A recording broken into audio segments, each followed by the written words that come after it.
BJP के senior leaders और पूर्व उप प्रधानमंत्री लाल कृष्ण आडवाणी की तबियत में अब सुधार है।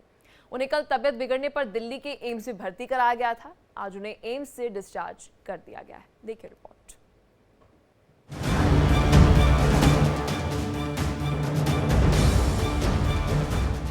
बीजेपी के वरिष्ठ नेता और पूर्व उप प्रधानमंत्री लाल कृष्ण आडवाणी की तबीयत बिगड़ने पर दिल्ली के एम्स में भर्ती करवाया गया है। जानकारी के मुताबिक उन्हें उम्र संबंधित दिक्कतों की वजह से अस्पताल में दाखिल करवाया गया। दरअसल 96 साल के आडवाणी उम्र संबंधित स्वास्थ्य समस्याओं का सामना कर रहे हैं, इसलिए उनका समय समय पर घर पर ही चेकअप किया जाता है। बुधवार देर शाम को उन्हें कुछ दिक्कत महसूस हुई, जिसके बाद फौरन उन्हें एम्स ले जाया गया, जहां डॉक्टरों ने उन्हें अपनी निगरानी में भर्ती कर लिया।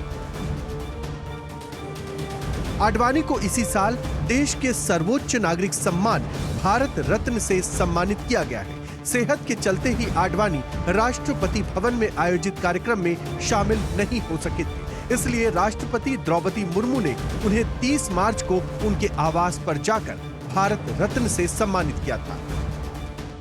दिखाता है कि वो दूरदर्शी नेता के तौर पर वो तमाम उन कार्यों को करते थे और निश्चित तौर पर हम सब जब आज उनको भारत रत्न से नवाजा गया है तो सब उनके जो उल्लेखनीय कार्य हैं उसकी चर्चा कहीं न कहीं हो रही है।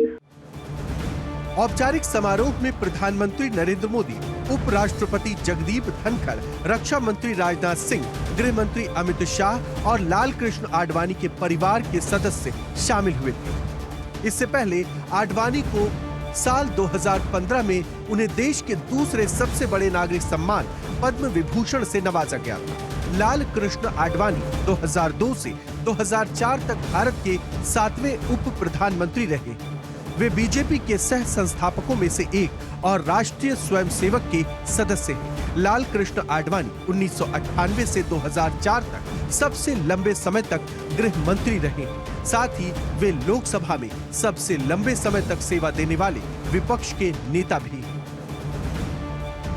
अयोध्या राम मंदिर आंदोलन में उन्होंने एक अग्रणी नेता की भूमिका निभाई थी। आडवाणी ने अपनी पहली राम रथ यात्रा 25 सितंबर 1990 को गुजरात के सोमनाथ से शुरू की थी, जो अयोध्या में समाप्त हुई। इस यात्रा से उन्होंने राम मंदिर आंदोलन को लोगों तक पहुंचाया।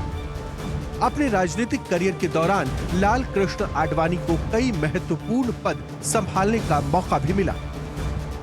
1941 में 14 साल की उम्र में वे आरएसएस में शामिल हुए और राजस्थान प्रचारक के रूप में काम किया। 1951 में आडवाणी श्यामा प्रसाद मुखर्जी के बनाए भारतीय जनसंघ के सदस्य बने और संसदीय मामलों के प्रभारी महासचिव और दिल्ली इकाई के अध्यक्ष समेत कई भूमिकाएं निभाई।